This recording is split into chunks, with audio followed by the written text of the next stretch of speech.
নমস্কার বন্ধুরা, সকলকে জানাই সুপ্রভাত। আচ্ছা,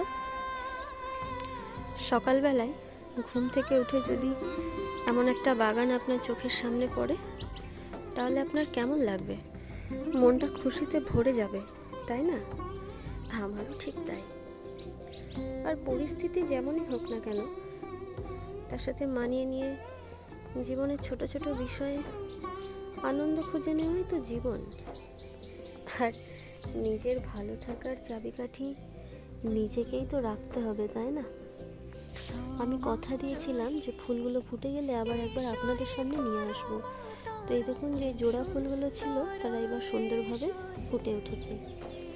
এখানেও ঠিক তাই, এরা সুন্দরভাবে ফুটে উঠেছে। এই যে দেখতে পাচ্ছেন, প্রত্যেকে সুন্দর করে ফুটে উঠেছে এবং দেখতেও ভীষণ সুন্দর লাগছে।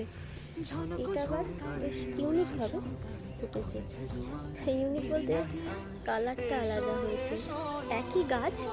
একই গাছে একটা লাল ফুল হয়েছে এবং এইটা হলুদ হয়ে আলাদা রকম হয়েছে। তো আমার তো ভীষণই সুন্দর লাগছে, তাই আপনাদের সবার সাথে চারিপাশটা আমি শেয়ার করলাম। সকলে ভালো থাকবেন, আজকে এটুকুই।